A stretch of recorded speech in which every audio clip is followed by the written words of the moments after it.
copies with you. These are extras of this day, okay? संभाल के रखिए. आज की एक्स्ट्रा है, अगर किसी को जरूरत पड़े, कुछ प्रॉब्लम नहीं है,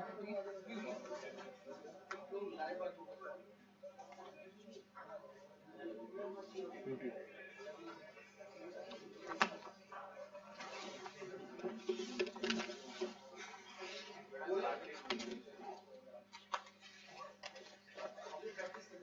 चल बोल के देखता हूँ एक बार. A very good morning to one and all present here.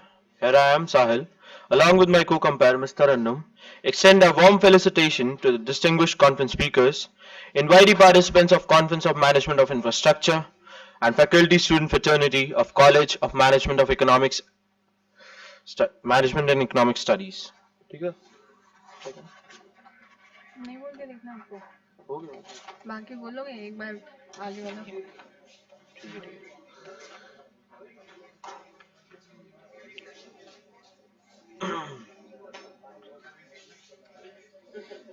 चलो मैं भी दे दूँ. कितनी देर में आ रहा है 9:30. गेस्ट?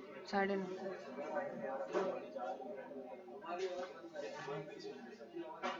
कहाँ एमडीसी जा रही है?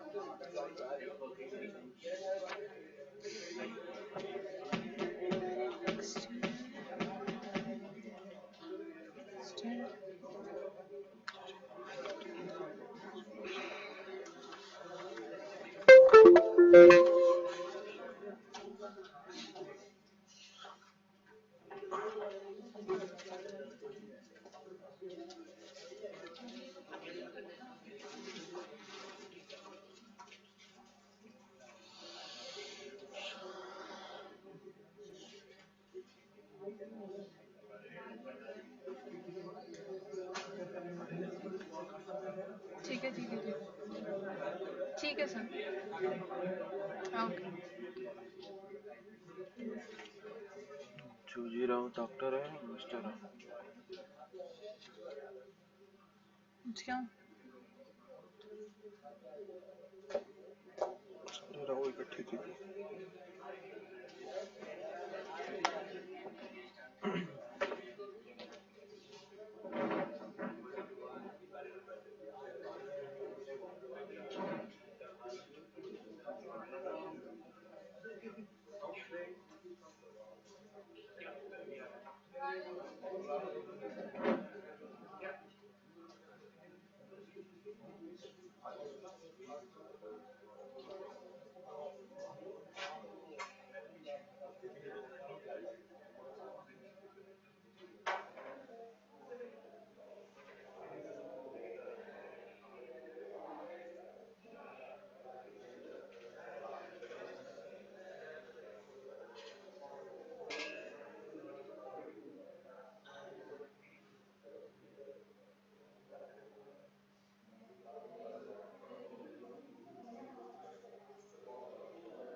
Dear students, all the future managers, I request you all to please kindly keep your baggages off the table. Thank you.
इसको ऑन कर देना. Everybody, all BBA students, listen. Swati, just close the door 1 minute. Everybody sit down. See, yesterday, everybody just listen to me. Yesterday, MBA students have participated in the conference by being present here and attending the sessions. So today, all you BBA students and if there are other MBA students, we are giving you exposure to attend this conference and see how conferences are held, how things are done, and what speakers come and speak here. So, at the same time, see, you are missing some classes, so there will be attendance taken. If you are present here, then you will get attendance of that class. If you become absent, we will deduct 2 classes instead of 1. Okay? So, and one more thing, everybody, please maintain the decorum which is required here and participate in between if you have some questions and all. Do ask in a very orderly, proper fashion. Okay, so enjoy the experience. See now how a conference is done. What are the things which happen here? Okay, everybody should stay here. Nobody will leave. Throughout the day, the attendance will be taken. Please remember this. This is, I am telling you serious. You have to be here to get the attendance. And maintain the decorum and see that we have a good participation by you. Thank you.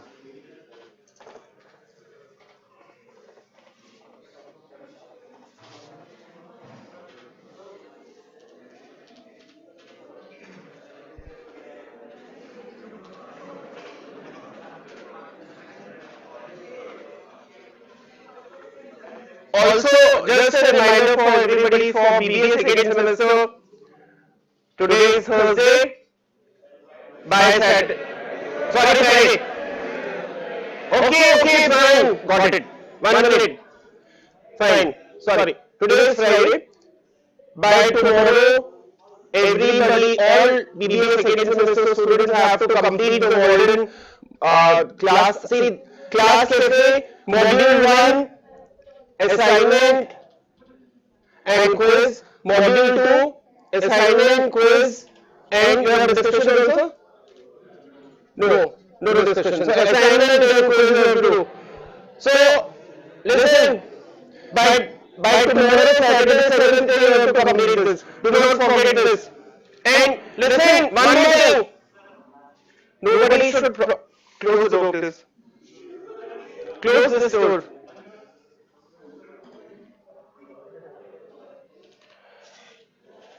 Just close the door, please.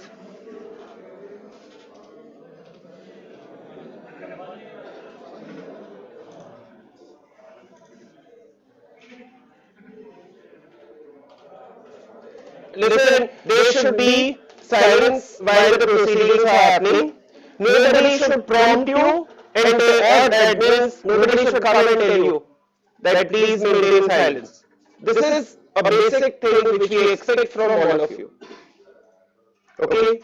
So please support us in this and don't make us come to you and tell you that you please be quiet now. You are management students.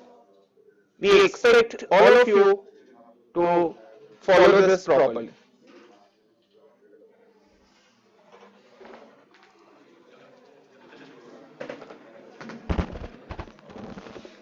Good morning, everyone. Kindly put your phones on the silent mode. And there should be no bags and laptops on the table. I should see no bags and laptops on the table. Thank you.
Attention, ladies and gentlemen, the conference is about to start in a few minutes. I can see a very high energetic crowd out here, so when we have the guests out, please have a round of applause for them. High energy, guys, please.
A very good morning to one and all present here. I, Sahil Sridhar, along with my co-compare Mr. Annum, extend a warm felicitation to the distinguished conference speakers, invited participants of Conference of Management of Infrastructure, and faculty student fraternity of College of Management and Economic Studies. We welcome back to the International Conference of Management of Infrastructure. We are in the second day of this conference. Before proceeding, can I have a round of applause for such a beautiful audience present here around day 2 as well.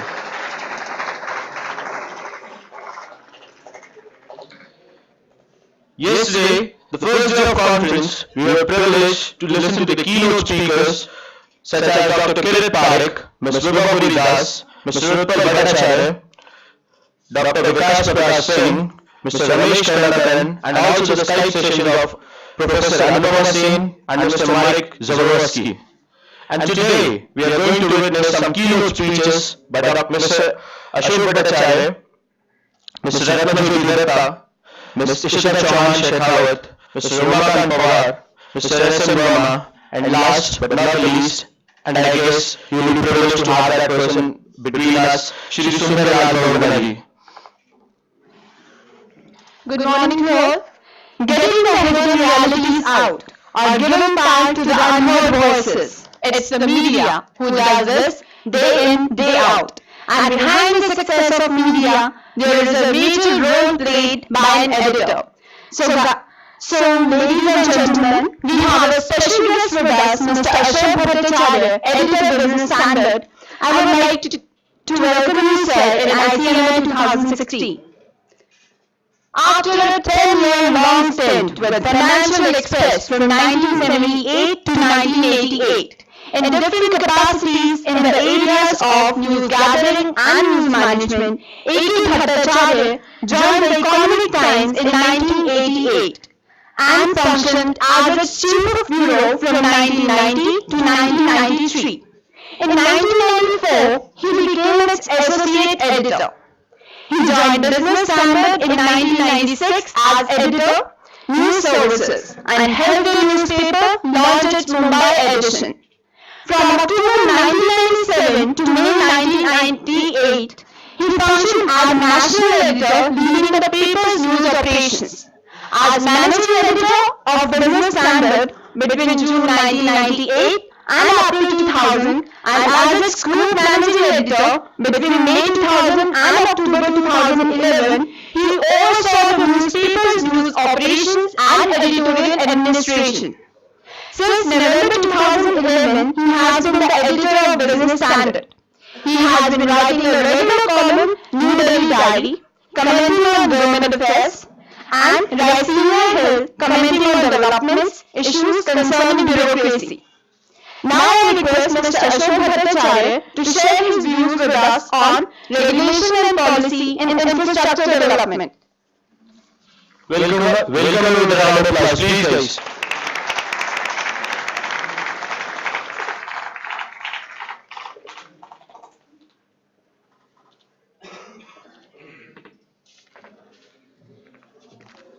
Thank you, and a very good morning to you all. It's a privilege to come and speak before young minds because I do believe, and I believe in it very earnestly, that the youth of this country is going to take us forward to the next echelons of growth, development with equity. I was requested to speak on regulation and policy in infrastructure development. And what I would do in the next 20 to 25 minutes is would like to take you down this long debate over regulation and policy. And if there is time, then we can even have a short question and answer session if you have any doubts on these issues, because I do believe that regulation and policy in infrastructure development has been much misunderstood, much misconstrued, and it has got its implications in the wrong places. Let me start with the statement that it is as often misunderstood. Regulation and policies is as often misunderstood as law and order. Law and order is spoken in the same breath as regulation and policy, but if you just pause and understand whether law and order coexist or not, you will realize that there is a big gap between law and order. I would give you an example. If you go back to the town of Dehradun and you see the red lights, you will realize that there is law. There are rules for traffic movement and everything. And yet, when you look at the chaos, if you look at the manner in which those red lights are being flouted, or somebody is trying to cut corners, you will realize that there is no order. So my primary thesis in the statement here would be that just as law and order, we speak in one breath, and we realize that as if law means order, but in reality, law does not necessarily mean order. For law to become an order, you need something else. Similarly, regulation and policy are two such aspects where you don't really ensure or you cannot guarantee that policy will lead to regulation or regulation with policy is a good thing.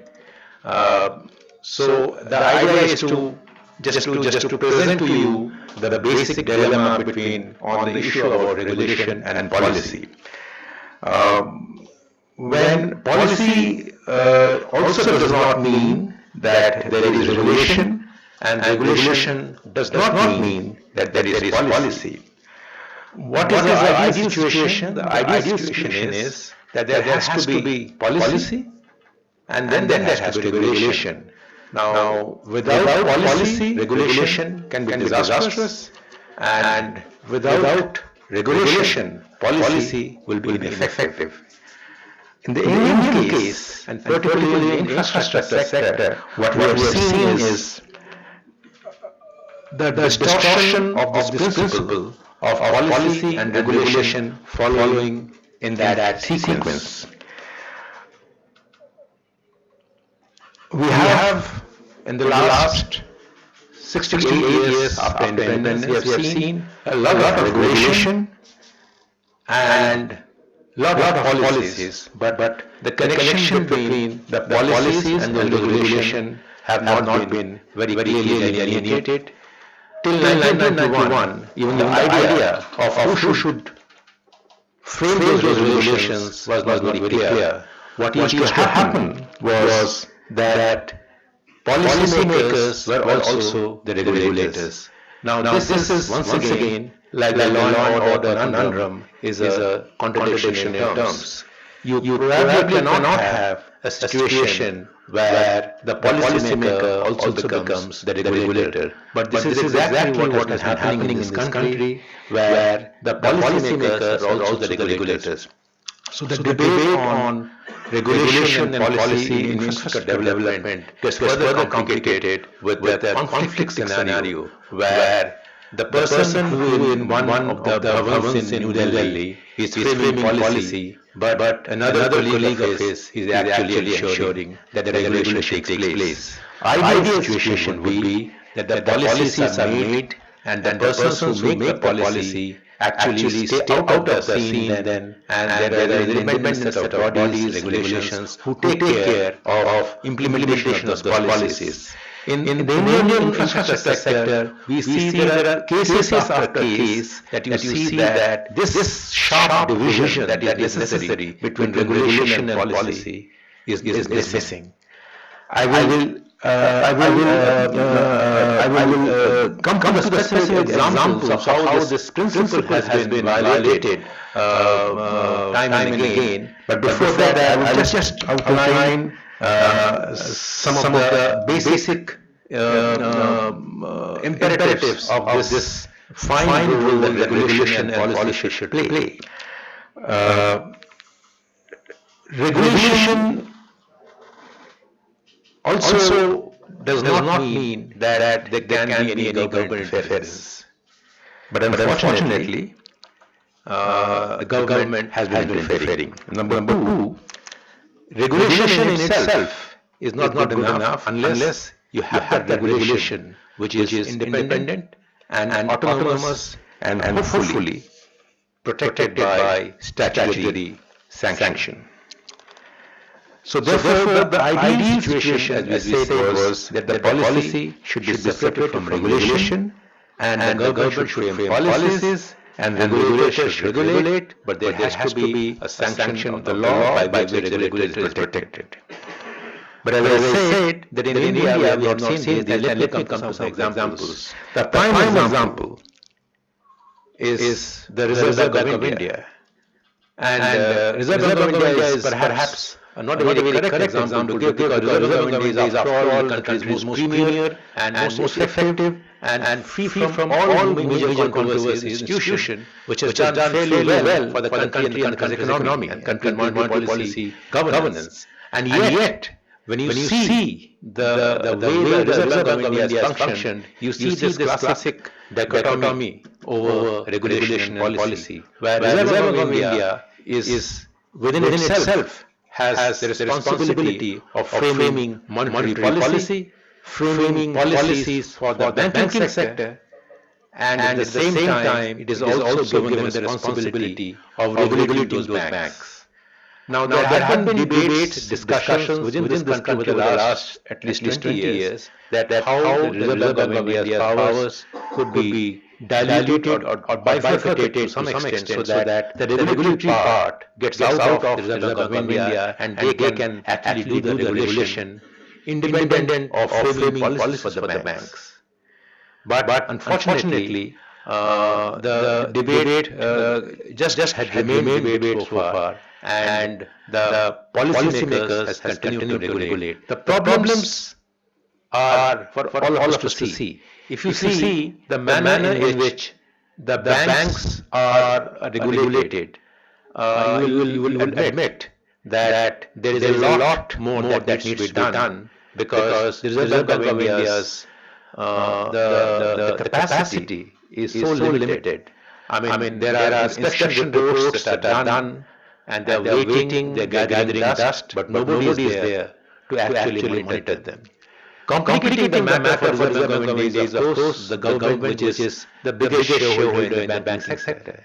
Now, the shareholder exercises its own rights. So what you are seeing in the banking sector, which is the financial infrastructure, so to say, is a conglomeration of powers of regulation and policy in one body. And the distortions are obvious, where the Reserve Bank of India is doing a fine job as a monetary policy maker, but the manner in which the banking sector woes are now beginning to be evident, and where the banking system is now close to being called a broken system. But the banks do not have the money to lend resources to the infrastructure projects, the projects that are waiting to take place so that the economic growth can get revived. Now, if only you had a situation, in my view, that the regulation part had been separated, given an independent authority, my sense is that the problem of the growing non-performing assets that had been growing for the last 4 years would have been nipped in the bud, because the regulator would have been much more proactive and make sure that, listen guys, you're not following the norms, you are allowing debts to pile up in your books, you're not taking care of them. But for the Reserve Bank of India, primary concern is the monetary policy, whether the repo rate should go up or down, whether inflation should remain stable or not. So Reserve Bank of India is not really, may not have the best intentions, may have the best intentions, but its capacity is limited.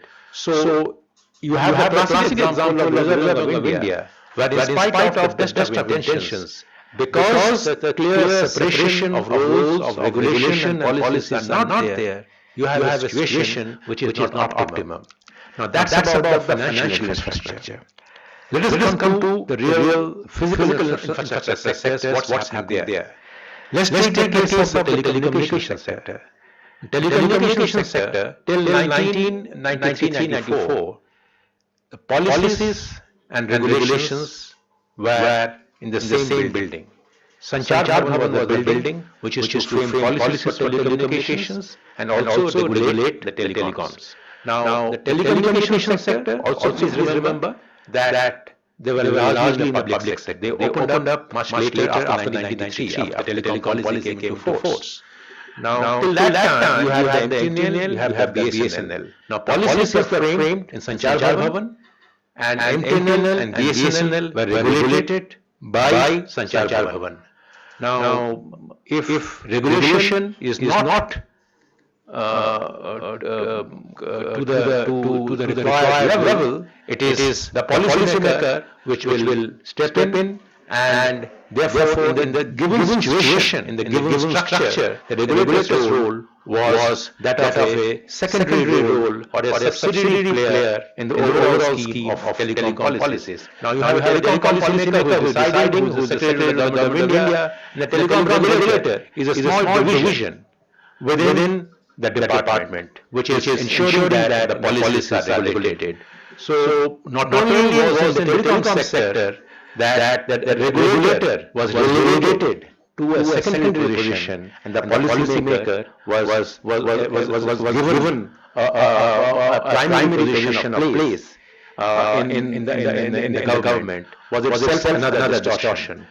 Ideally, as we said just now, that the regulation should be an independent stream of administration and policy should be an independent stream of administration. There should be connectivity between the two, but one should not influence the other, so that both of them can maintain their independence. But the telecom sector till 1993, you had a problem that was the same body, and then Telecom Commission came. Telecom Commission became the policymaker. Now, till that time, even the regulator had not come in. So Telecom Commission was the policymaker, and Sanchar Bhavan became a regulator. So there was some separation of roles, but not complete. Little later in 1996-97, you had Telecom Regulatory Authority of India, which had the statutory authority, and it began dealing in regulation issues.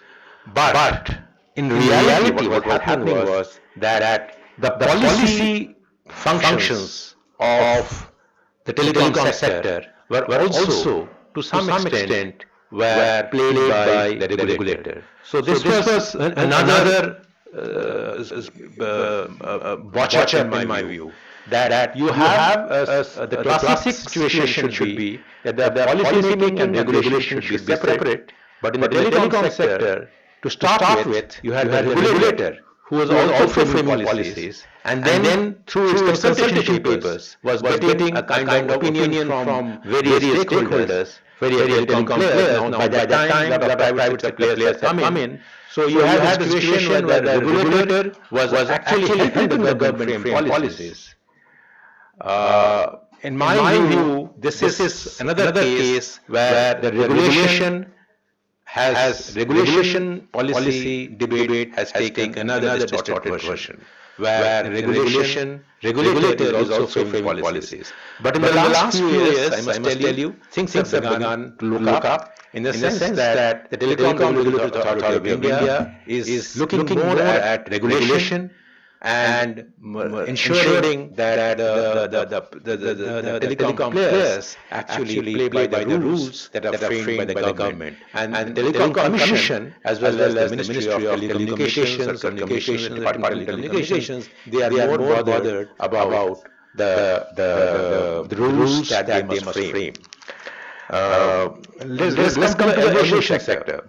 The aviation sector is the third category of distortion, where there is a regulator by name, but the regulator is part of the government, which is Director General of Civil Aviation.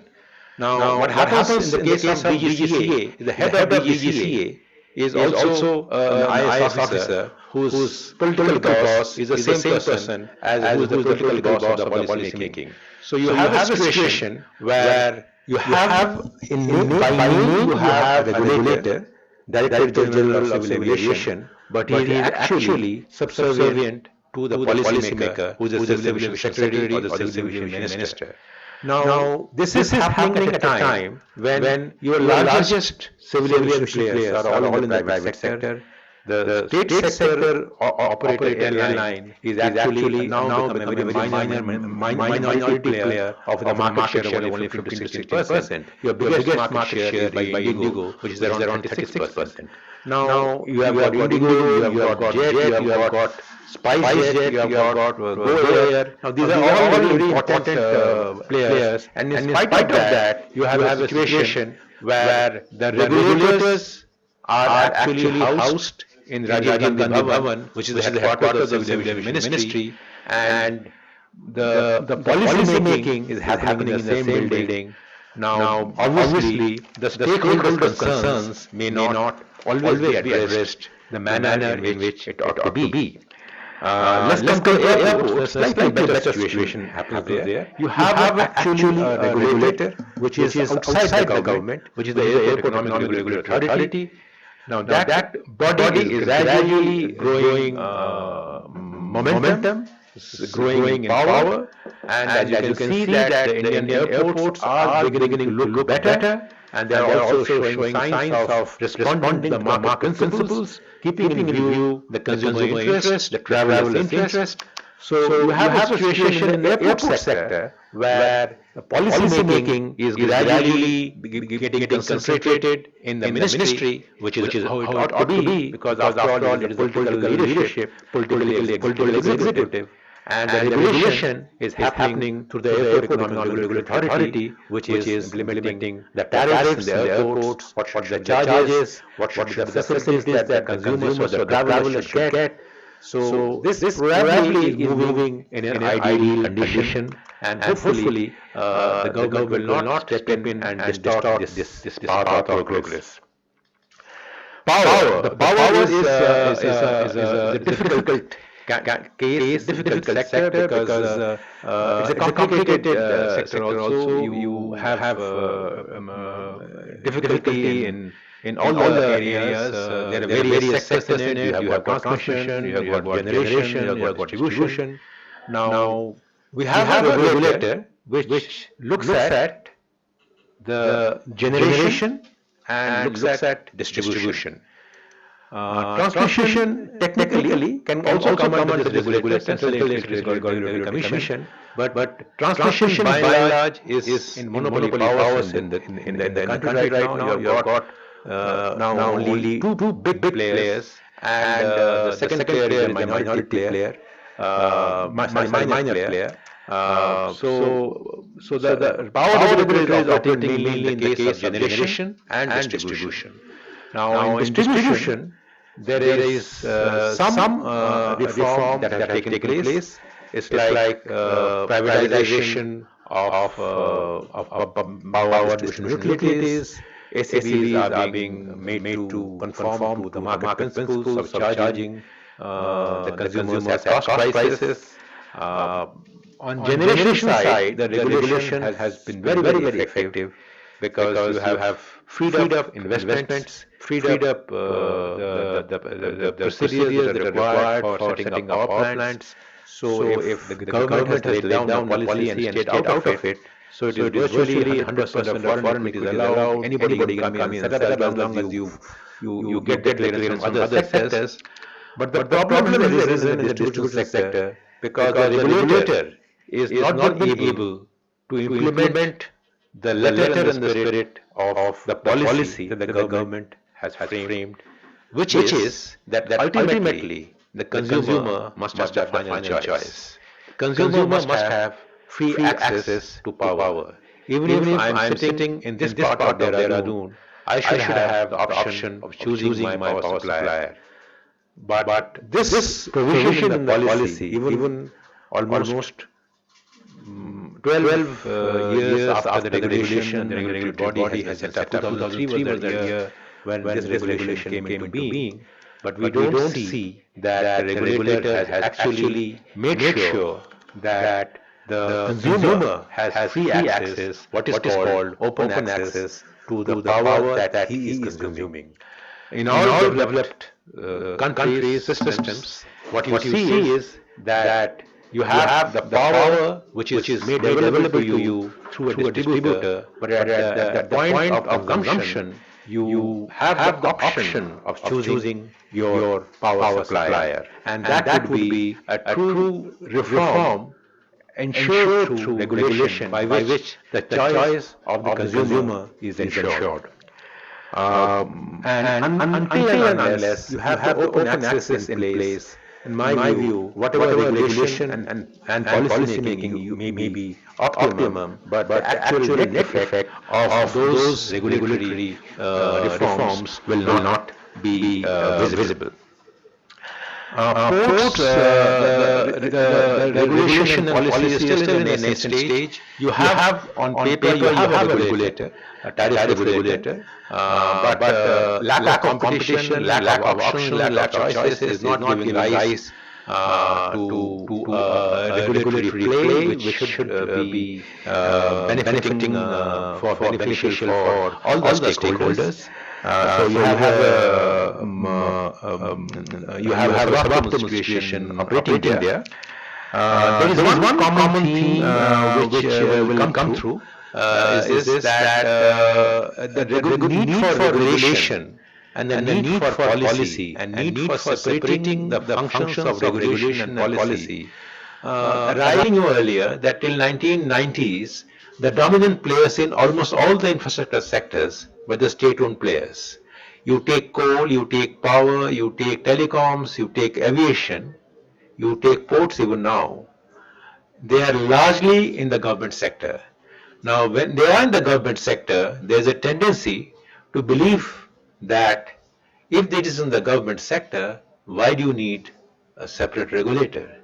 And even if you set a regulator, why do you need the regulator to be independent or autonomous? So it is a government mindset, it is a political mindset which is coming in the way of an ideal situation of a separation of regulation and policy making, which is coming the way. And my belief is that more and more these sectors get privatized, in the sense that more and more private sector operators start functioning in these areas, as it has happened in the aviation sector, as it has happened in the airport sector, as it has happened in the telecom sector. The demand for fair regulation backed by statutory sanction will increase. And once that demand rises, I don't think any government which wants to come back to power through an election will ever stall that kind of demand for autonomous, independent, transparent regulation. So therefore, if you want a proper regulation and proper policy making, maintaining separation of roles and jurisdictions, it is competition is a vital component or a prerequisite. A couple of more important points that I think I need to underline here before I close is that for regulation to make itself effective in terms of the policies the government frames, it is important that regulation must be justiciable, in the sense that no regulation can be over and above the law. If some regulation is not meeting the requirements of the consumer's end, or is seen to be unfair, there must be recourse to law. Unfortunately, in our regulatory system, there are some regulators where there is the courses for appealing against a decision is not well laid down. Now, for example, take the oil sector. Now, oil sector, you have got private sector guys coming in, but the Director General of Hydrocarbons is supposed to be the regulator. Now, that regulator is part of the government, like the Director General of Civil Aviation. But what is the appellate body if DGH decides something? For example, the famous case of Reliance and ONGC, they were fighting over gas migrating from one's basin to another's basin. Now, what did ONGC do? ONGC could not go to DGH because DGH was an extension of the ministry. So they finally went to court. Now, in a court matter, it doesn't take the precedence, it just follows the normal routine. So in a classic case of ONGC and Reliance Industries Limited fighting over, have you stolen my gas? That was broadly the question, although that was not the question in which it was framed. The question was, did gas move from your basin to my basin in the normal course? Now, that kind of a situation should have been decided and settled by the regulator if the regulator had been in place without with a proper statutory sanction. But unfortunately, Director General of Hydrocarbons is part of the government, and in this particular case, of course, the DGH was also a party, and the ONGC's case was filed against, not just against the ministry, but also against DGH. So, from examples that you can see is this, that it is in the larger interest of the economy, largest interest of competition, growth, equity, development, that we have a clear role defined, assigned to regulation and policy, particularly in the infrastructure sector. And as long as there is this statutory separation between regulation and policy is there, I think the question of infrastructure development will be a little more easy to handle. One final point I would make is, apart from this justiciability of regulation, is that even though policy making should be separated from regulation, even after ensuring that there has to be a situation, there has to be a scenario in which the government respects the role of regulation, just as the regulation respects the role of policy making. Now, there has been cases of some regulators who are trying to encroach upon areas of policy making, and in some cases, policymakers trying to encroach upon area reserved for regulation. There has to be a healthy respect between the policymakers and the regulators. And I think it can come provided the statutory framework that we have created, are foolproof and are sound. One sector which is yet to see regulation in this country is the coal sector.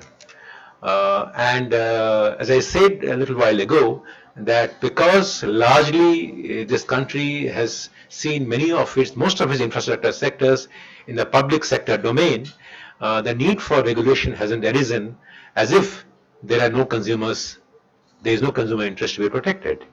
Now, coal is one such area where it is largely dominated by Coal India Limited. Even you can produce coal privately, but you cannot sell it in the market.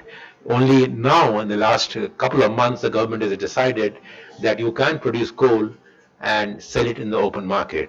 Now, but that nobody as yet has come into the market, so it is still, as far as we are concerned, coal is still a public sector produced commodity, and yet it is a vital infrastructure element in your economic growth sequence equation.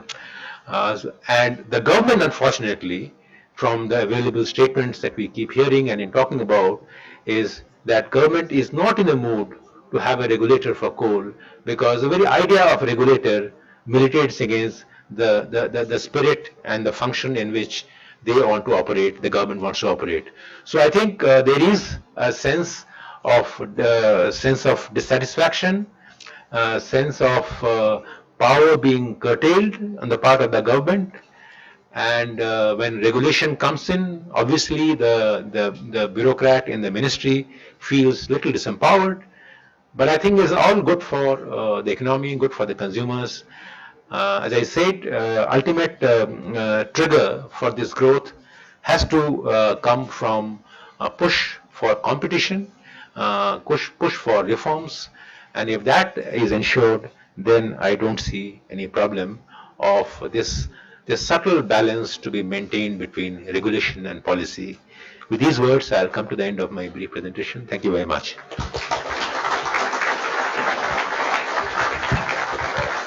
Thank you, sir. We'll have a query session right now. Any queries from the audience?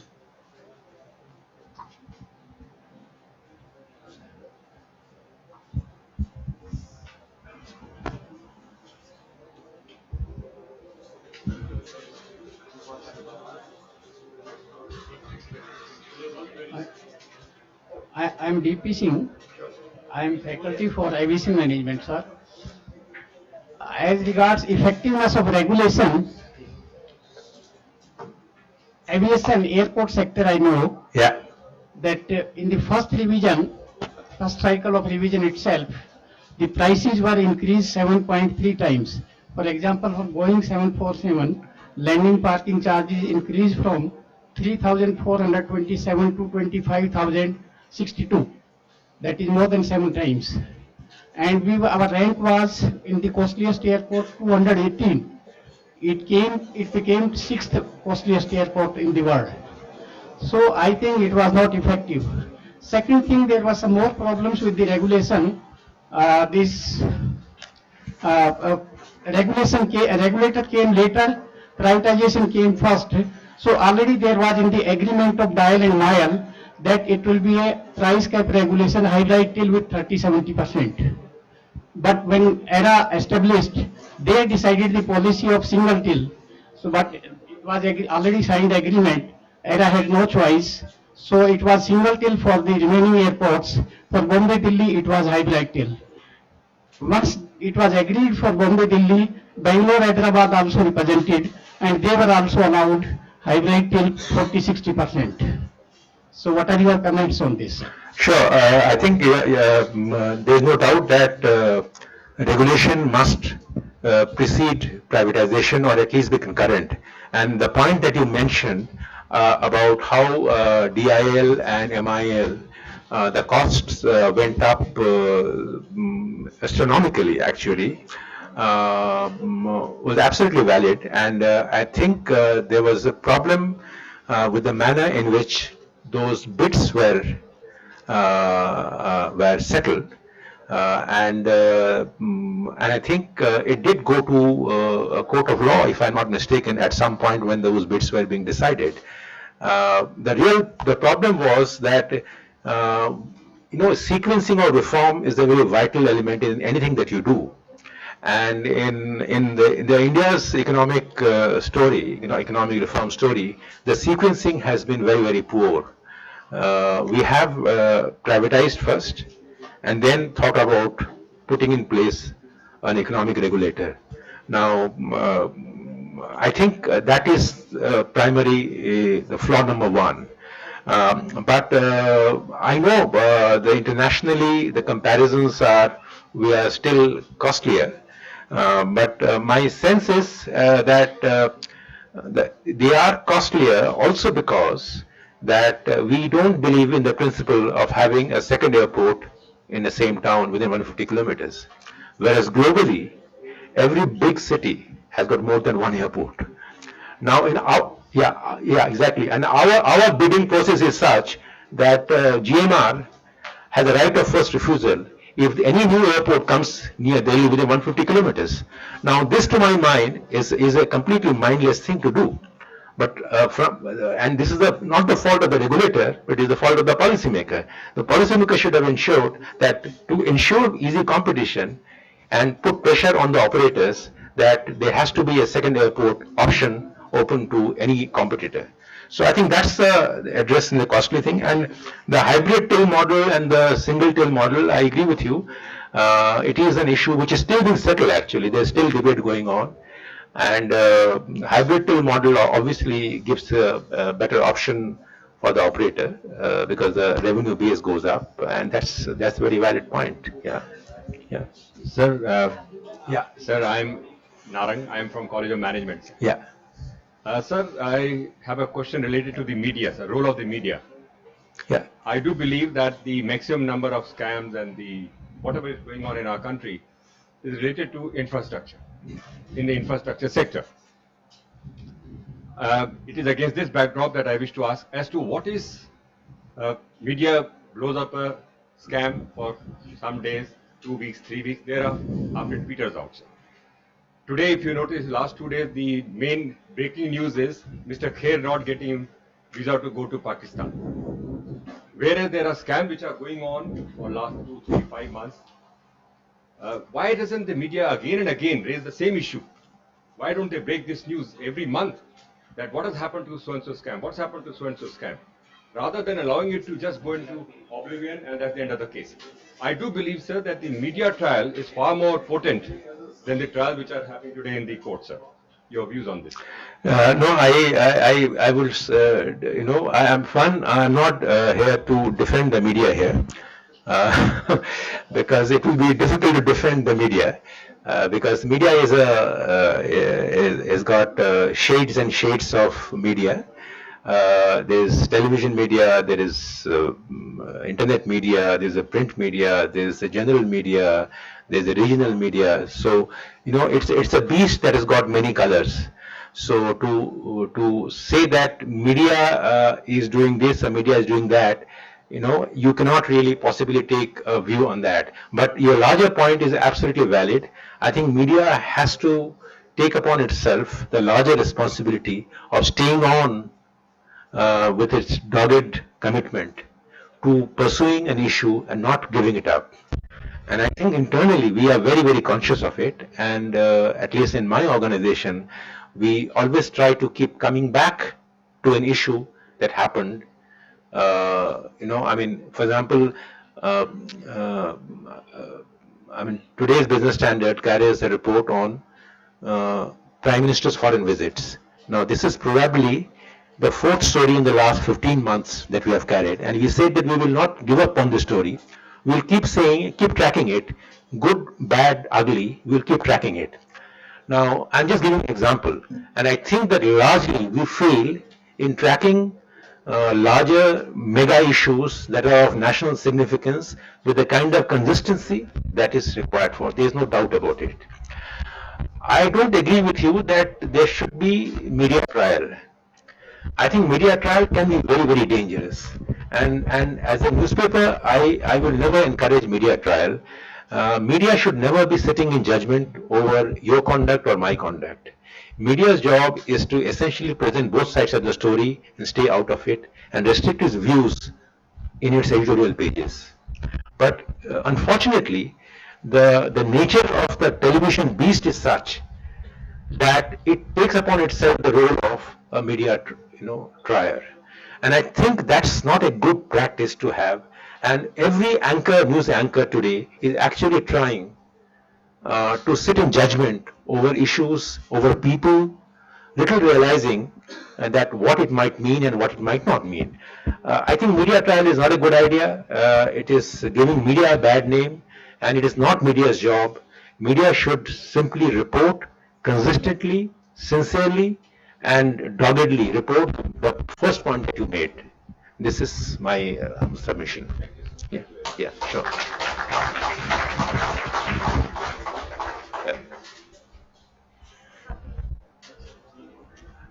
I think there's a question there. Okay, no problem. Yeah. Sure. Thank you. Yeah.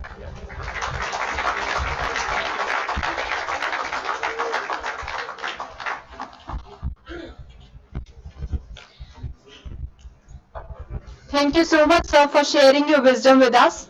Now I request Dr. Karunakar Jha to present our guest with a memento. Sir, please accept this token of appreciation.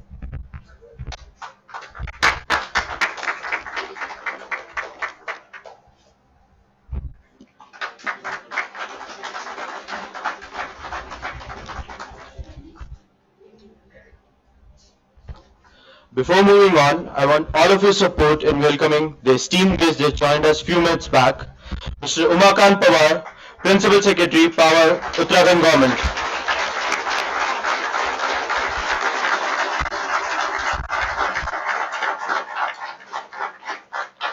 Mr. S.N. Verma, Managing Director, UGVNL.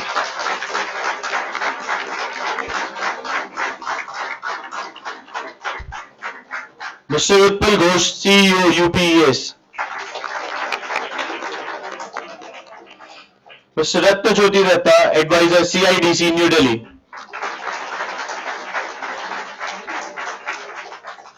Mr. Ramesh Karunakaran, Director, Criteria Development, CRISIL.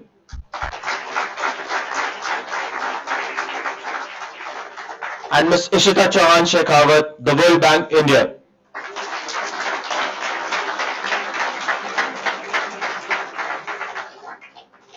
Now moving on, we'll be having a panel discussion on the topic Energy Policy Vision 2030 in the wake of declining crude oil prices.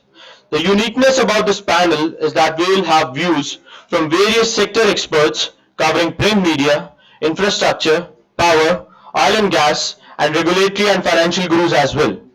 I bet we cannot have a better panel to discuss about one of the major issues in oil and gas sector today. By the time we set the stage, panelists will go out and have a word regarding this, and then we'll continue with the discussion. Thank you.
Two more are there. One Afternoon session.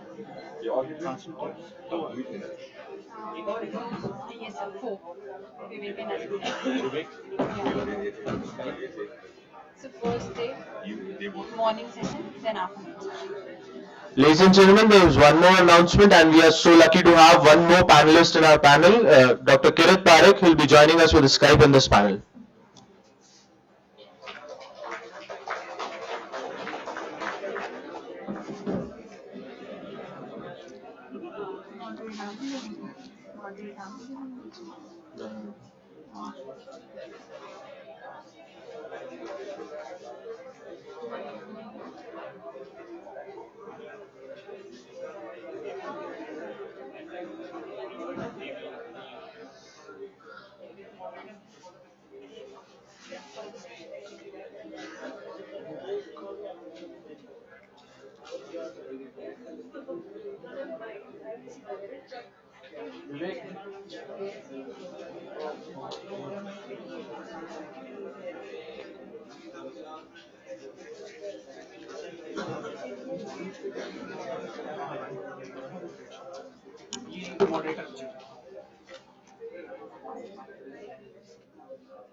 I'll call you.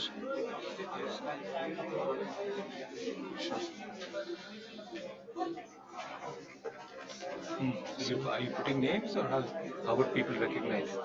So the moderator will be Ashok Bhattacharya sir. No, calling is fine, but how would people know who's who?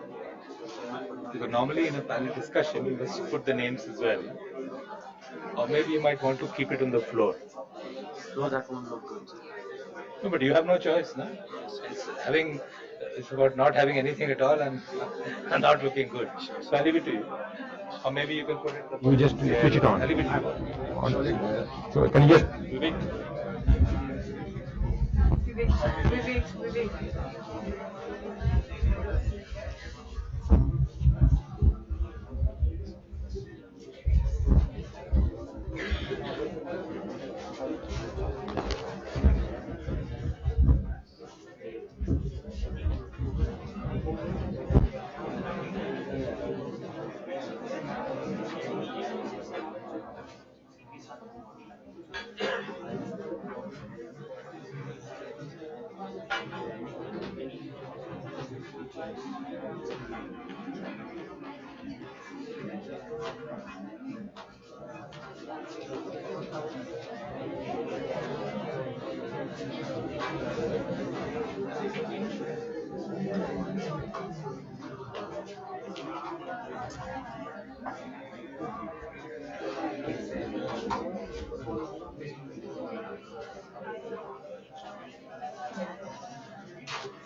sure?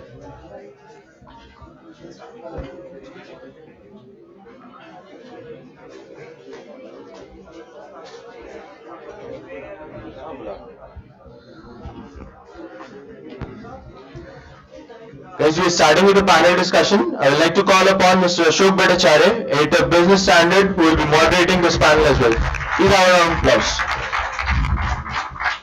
I hand over the stage to you, sir. Thank you. This is going to be a very exciting session because we are talking about an issue that has got various ramifications. We're going to discuss oil prices and what they mean for the energy vision for 2030. That is 15 years from now. So may I now invite Mr. Utpal Ghosh, the CEO of UPES, to come on the stage, please, sir. Mr. S.N. Verma, Managing Director of Uttarakhand Development Nigam Limited. Mr. Umakant Panwat, Principal Secretary, Power, Uttarakhand Government. Mr. Ramesh Karunakaran, Director, Criteria Development, Pricing.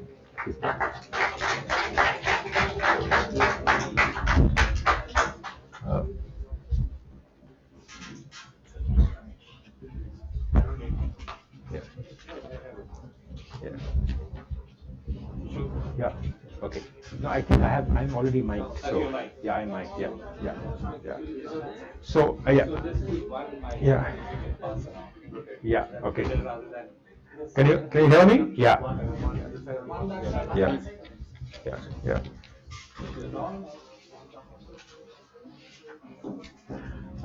Just to set the background right. The crude oil prices since 2014 June have dropped by around 70%. They were around $120 per barrel and today at around $30 per barrel. There are studies that show that the crude oil prices may actually go down to $20 per barrel. There are some studies which say that no, they may go up. There's international politics in it, there's geopolitics involved, there are all kind of things. Today, I don't think we should discuss the implications, the geopolitical implications of why it has happened. It will be good, depending on, in view of the subject matter at our disposal, to look at what it might mean for the country's energy policy. If there are two elements, just to lay the background. One is you have the economic implications. Other is the energy policy implications. Yeah.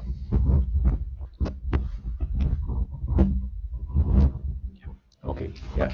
One is the economic policy implications, which is primarily when oil prices come down to that level, you have on the inflation side, you have a positive impact. Your prices don't go up as much as they are normally prone to. You have even a situation where there is a deflationary tendencies in the market. Indeed, our wholesale price index is actually has been seeing contraction for the last several weeks. The consumer prices are up, but they're not because of oil prices, but because of food prices. So you have a positive impact on the price front. You have a positive impact on the government finances because the government, we as a country import around 80% of our crude oil. Now, if we import around 80% of our crude oil, we import around 188 million tons of crude oil every year. Which is 80% of our total requirement. We produce very little domestically, offshore and onshore a little bit. So a commodity on which we are dependent to the tune of 80% naturally will have an impact on a variety of government side finances. One, our entire oil subsidies will completely evaporate ideally. This year, this financial year, which is ending in March, the government had budgeted 30,000 crore of subsidy only compared to 70,000 crore the last year. So it has already come down by more than half. And next year, the calculations are that even that will not be required most probably. Today, your petrol and diesel prices are falling. There is no government subsidy there. Your LPG, the cooking gas prices, there were a very small amount of subsidy, around 200 rupees per cylinder. Kerosene has got around 8 rupees per liter subsidy. But given the way the prices are falling, you will see the impact on the government subsidy bill to be huge. This is only on the oil. Government also spends around 70,000 crore of subsidies on fertilizer. And fertilizer prices are also coming down as a result of crude oil prices coming down. So the government's fertilizer subsidy will also see a decline. So from the government finances side is fantastic news. Nothing could have been more lucky. Whenever I have had a chance to talk to the petroleum minister, Mr. Dharmendra Pradhan, I keep telling him, and he nods in concurrence. He says, I say that he was the luckiest oil minister this country has seen in the last several decades. So that's the government side. On the balance of payment side, it's once again good news because your current account deficit is going to be down. Yes, your exports are down because our largest export item today is petroleum products. Believe it or not, our largest export item is petroleum products. It is not engineering goods. It is not textiles. It is not gems and jewelry. It is petroleum products today. Our largest import item is also petroleum products, which is crude oil. So you have a situation where your crude oil exports have fallen, petroleum products have fallen, crude oil imports have fallen. Your trade level has come down to a much lower level, but the deficits have come down, and your current account deficit, which used to be 4% of GDP 3 years ago, is today around 1.5% of GDP. So on all possible fronts, this price fall has had a positive impact. There is, however, one negative impact, which is that in a situation of falling commodity prices, your nominal growth rate is today lower than the real growth rate. So those of us who are borrowers are actually poorly off. In an inflationary situation, if you are a borrower, your repayment terms are easier because with every passing day, inflation is taking making an impact on your repayment burden. Similarly, in a deflationary situation, your economic growth is not a guarantee anymore. People will not invest more, people will not produce more because people don't see nominal growth, and that is how people judge their economic well-being, not by real growth. Today, the second half of the first half of the current financial year, the nominal growth, which is including inflation, is lower than the real growth. In other words, this current year's total GDP size, which was supposed to be 141 lakh crore, will actually end up being 136 lakh crore. Instead of growing by 11.5%, will grow only by 8.5% nominally. So therefore, there is a lot of good news on crude oil prices falling. There is also one negative impact, which is for the long-term investment potential, long-term economic growth potential of the economy. Now, this in brief is the economic scenario that the falling crude oil prices have. I think we can start this discussion trying to understand from each of our panelists how they see this oil scenario, and are they in what specific way? I will come to Mr. Ghosh, to you. Thank you, Ashok. Can you hear me? Okay. Good morning to all of you. Thanks for the invite. I think if you look at the current situation of oil prices, sorry, can you hear me? Yeah, you have to hold it like this. Can you hear me now? Okay. So if you look at the current prices of crude and start making your energy policies basing on what the current price of crude is, I think that's a recipe for disaster. Contrary to public belief, the rate at which crude oil moves, and crude oil was discovered in the middle of the 19th century, so it's almost 160 years. And if you plot the price of crude over the last 150 years, actually crude has not kept pace with inflation, global inflation. So it's a myth to say that oil is expensive. So if you were to take the price of crude in whatever 1857 till 2016, there has been a steady increase, and in fact that increase has been lower than inflation. Many of us do not see that. What is challenging with crude is the volatility. So that is what, as a user, I tend to struggle. When crude is 120, I budgeted my work at $60. I don't know where to find the balance money from. Or if it drops to 30, I budgeted at 60. I don't know what to do with that money. So as a policy maker, I think we should de-link the current price of crude with our long-term policy strategies. So let me give you a few initiatives that we as a government can do, both at the state as well as the central level. One, do not fritter away the gains of a lower price. Do not pass it off all to the consumer. Because the moment you do that, all the SUVs and all the energy efficiency things that you've brought in place will just go for a knot. Because on a long-term basis, as Ashok said, we do not have enough crude oil. We only have 20% of our requirements, and that is not growing. So we are not a Saudi Arabia or a Russia sitting on pools of crude oil. One, do not fritter away. I'm not saying don't fluctuate the price, but do not fritter away that value and keep it for better days. That's one. The second thing is, as of now, it appears that crude is going to be low for long. How long is that? I don't know, because if I knew, I would have made millions of dollars if I can predict the price of crude. But the current thinking is going to be crude low for long, and that long could be 3 years, 4 years, 5 years. We don't really know. But I think the key policy imperative is that there is clearly a thrust on solar energy, and this International Solar Alliance, which has now opened up a secretariat in Gurgaon, must start looking at it, because I don't think the West is interested in solar energy because they do not have solar energy. So people or countries who are in between the two tropics of Cancer and Capricorn are the ones who have solar energy. And to that extent, I think India is suited best to get and fund. And if I were the government, I would kind of divert some of that money into solar energy now and not pass it on to the consumer to a full level.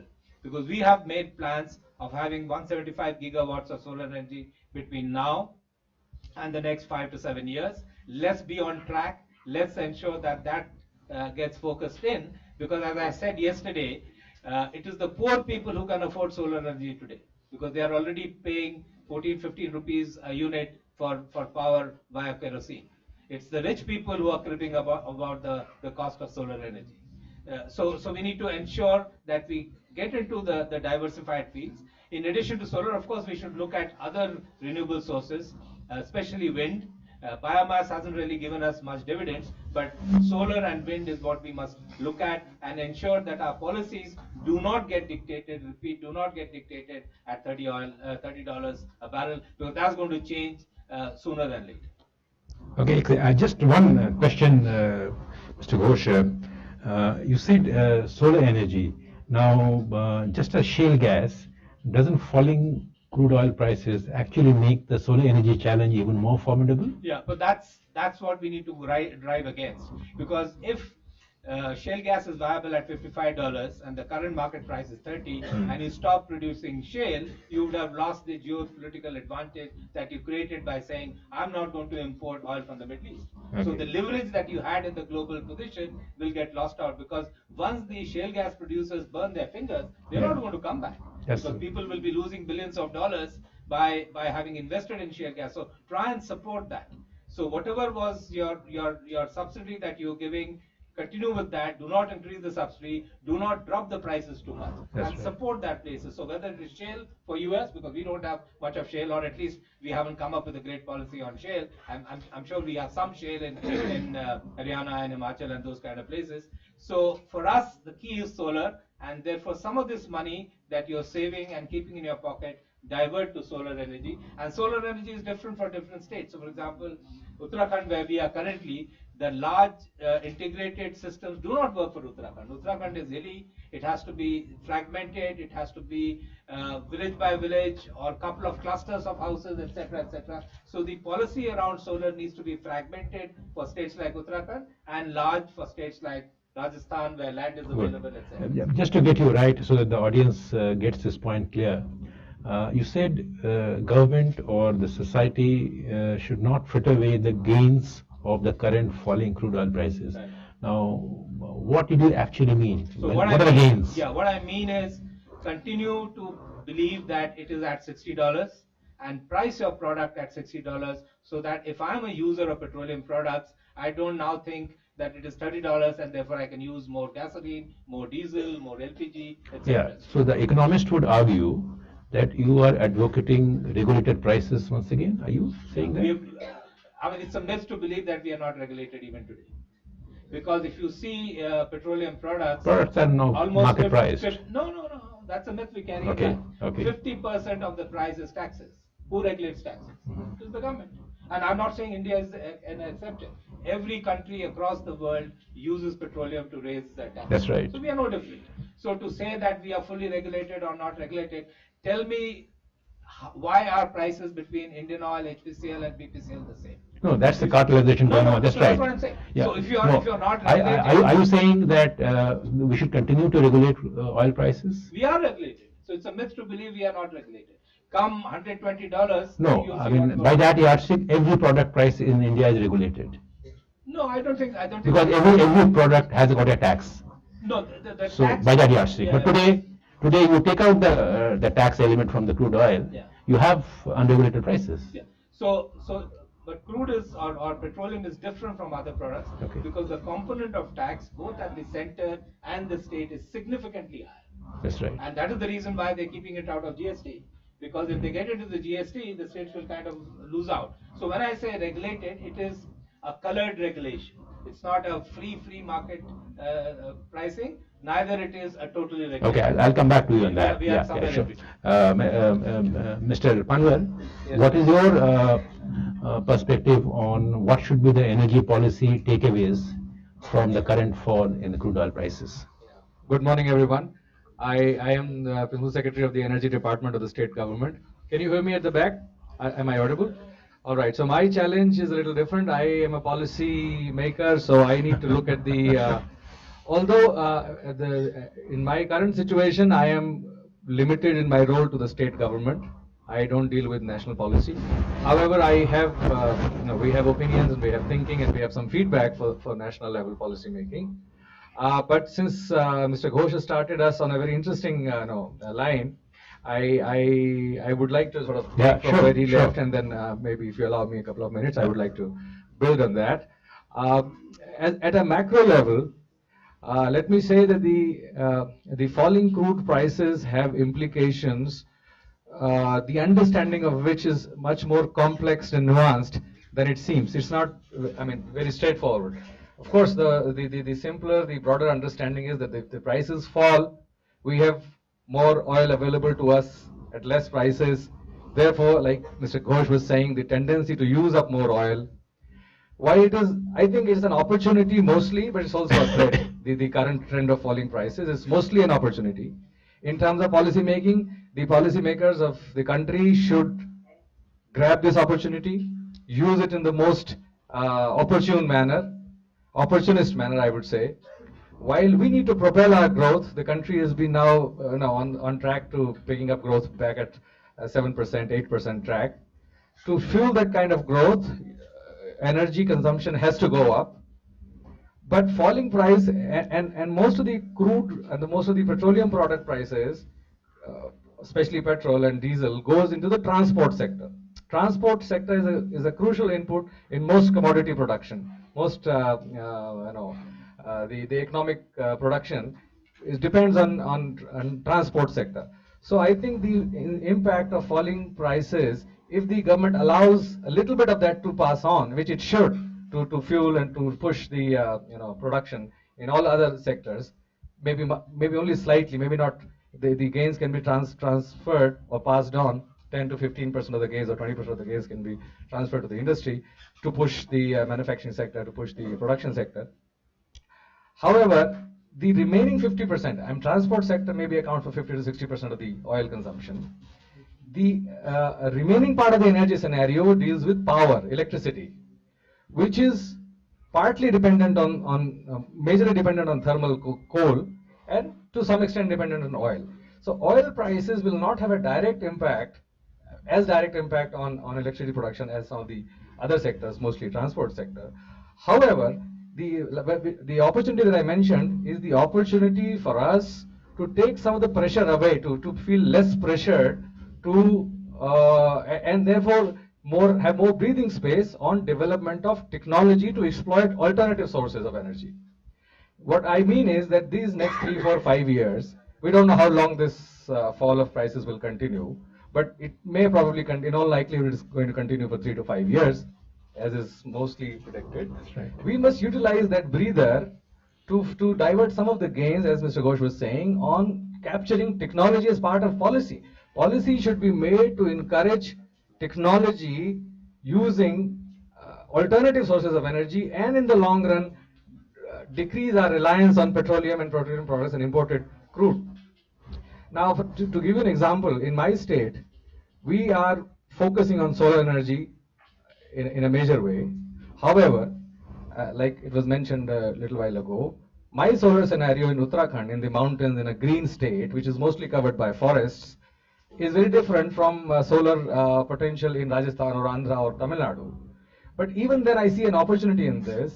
My solar generation, since my consumption is also very less compared to the larger states, I should be, and taking the grid, feeding people with power in the remote areas is a much more challenging task, is less efficient, is less effective. Taking the grid all the way up in the hills to feed a village of 20 households is not as smart an option as taking a small micro solar project there. But my challenge is that solar power by itself is not enough, it's not sufficient. It throws up a lot of challenges of stabilizing the grid. Solar power is available to you only during the sunshine hours. 3 months you have rain and you have cloud cover, and in some part of the NCR is completely fog laden in the winter months, and it's only available to you for 6 hours or 8 hours of the day. What do you do in the night? So the technological challenge comes, can you store energy? So my opportunity is that I want to focus some of the gains of falling crude prices and some of the savings into research. I want to come up with solar solutions, storage solutions. If I can store enough energy in the night for the village, regardless of whether it is monsoon or whether it's which season, if I have sufficient storage and viable storage alternatives, I can light up my villages. I can provide. So that is one part. The other part, I want to use this opportunity as a policy maker to kickstart microeconomic growth in fragmented areas, in remote areas. Of course, my perspective is a little limited to the hills, to the mountain states that I work in. But if I can make one villager or a panchayat net generator of power and supplying their power locally in the microgrids, local grids, and make a few people entrepreneurs out of it.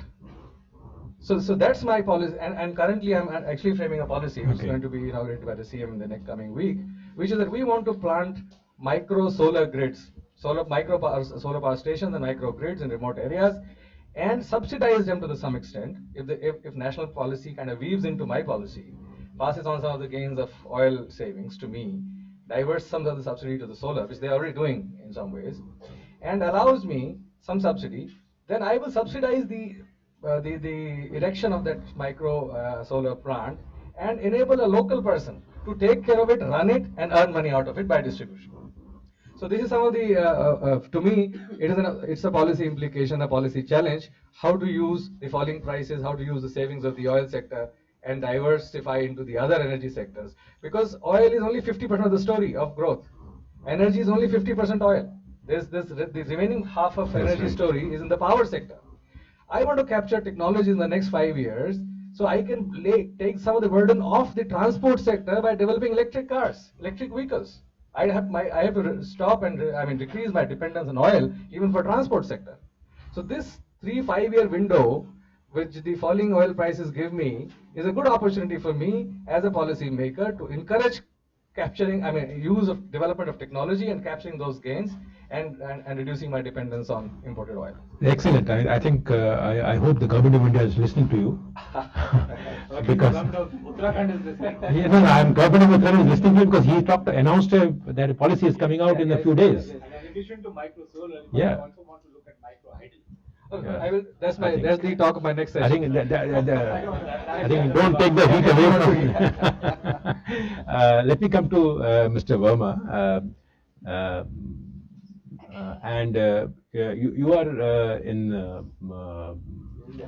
hydro generation sector, and are you threatened by the oil price fall, or are you see it as an opportunity? Good morning to everybody. I would say that there is nothing like threaten. Yeah. When the oil prices go low. I should say that the host has come in the colored food dress. The country, our country, we should think of our energy security. And when you talk of vision of 2030, India has to see that what the population growth will be at that time and what will be the energy consumption. And of course, the government of India is framing such policies also and looking at Yeah, I think you have to. looking at the hello. Yeah, it's working. Looking at the vision, government of India. आवाज नहीं आ रही पीछे on करिए green light आ रही है हाँ green light आ रही है. Hello. Yeah, because Okay, it's okay. Yeah, it's a high technology, so you don't get the echo back. Oh, that's right. So they can still hear. So government of India is aiming at 2030 security policy that less dependence on oil will definitely get rid of the pollution, number one.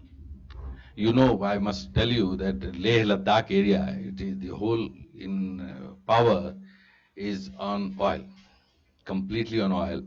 Now the hydropower is coming there to counter that effect. That is, it has become very costly, number one, and number two is completely with pollution.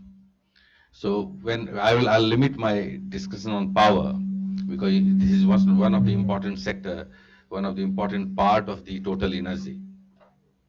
So when power you talk of, the country has to see that how it is cheaper, number one, how it is affordable to everybody. It should reach to everybody, even the poorer of the country, poorest of the country. In that case, the oil cannot be a solution. Oil has given you the temporary solution, and the Western Bloc wants to pump it to the developing country just for that their market should be on and with full-fledged manner. When oil prices goes low, they are worried. They are worried what to do. this is the opportunity for the country that we must see that wherever the oil consumption is there, it should be low enough. We don't have to see that it is lucrative, that it is lower the prices, but we should use that as an opportunity to grow for more and hydropower and more solar power, so that the energy security will come in future. In that perspective, you see, then the only option is that in our country, you see the complete Western Bloc where they have encashed hydro first, then they have gone to thermal or nuclear and many other facets.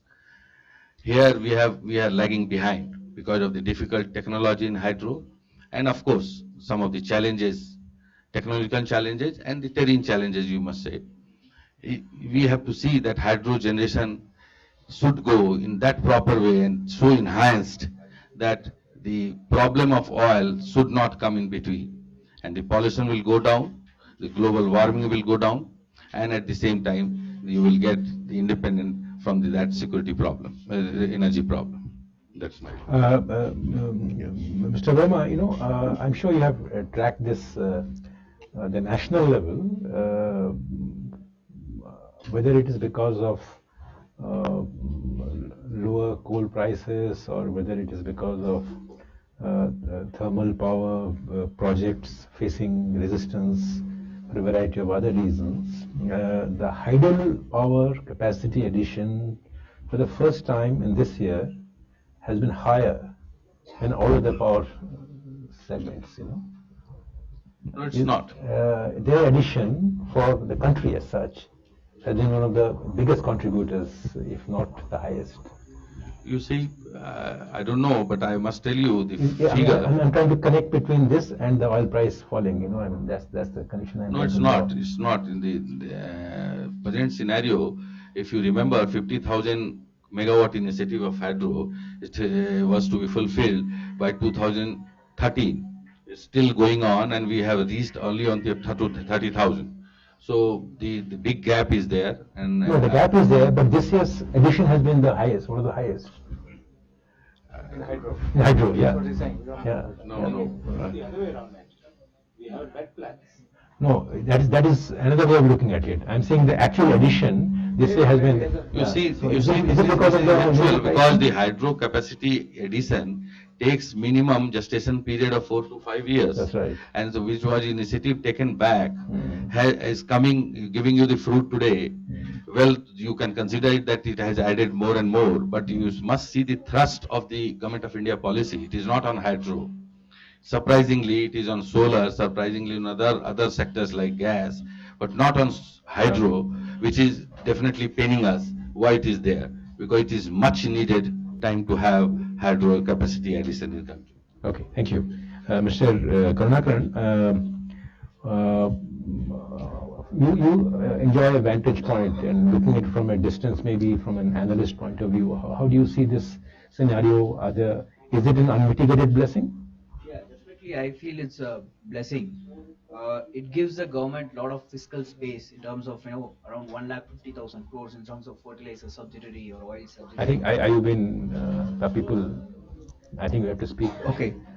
So that kind of fiscal space can be used to now get more oil equity. So for example, ONGC was scouting a lot of stakes in oil projects globally. So now this prices of these oil stake will come down substantially. So now is the right time to go and invest in oil projects globally. So this will be available at a much cheaper cost. And also this gives them a lot of bargaining point. The second thing is today the cost of exploration has also come down significantly because the oil equipments or the rigs cost have come down. So this is the right time to indulge in exploration activities and thereby shore up your reserves within the country. As Mr. Utpal Ghosh was telling you, when don't fritter away the flexibility that is getting out of the lower oil prices, definitely investment in solar and wind power is a must. But the issue in solar power, as Mr. Panwar was saying, is you generate the power when you do not need it. So that is the biggest challenge.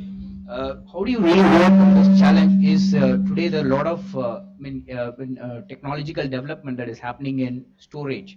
And also the second important point is storage is one thing. Second is in metering.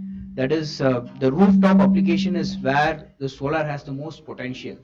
But what happens is that you generate it, but you consume it only within your house. So this has to be exported to the grid, at least in big cities like Delhi or Bombay or Chennai. What you can do is you can do the concept of in metering. So whenever you generate the power, you should not using it, either you store it or you export it to the grid. So when you export it to the grid has to have the ability to absorb the surge in power. So you need to invest in a lot of smart grids. So that is something which we can do. And definitely I also feel that grid Denmark generates a lot of wind power, but what they do is they export it to Sweden, the Nordic countries, because they have a connectivity with the neighboring, the entire Europe is connected. So that kind of solutions we can generate going forward, which can create a lot of energy security.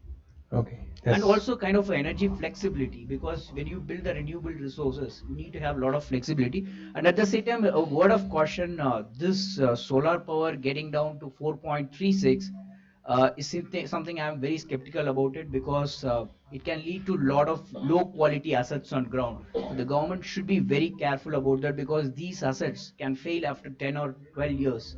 So these are built for 20 to 25 years. So the government should be extremely careful about that. Reverse bidding is always not the best thing to happen. Yeah, I think there's a fair warning. There's a very fair warning. The other issue that I think we can discuss, we have time for, how much time do we have? Till 10 minutes. Yeah. The other issue that we need to discuss, I think, in this forum is the general tendency is that the point that you mentioned. I'm so sorry, I didn't.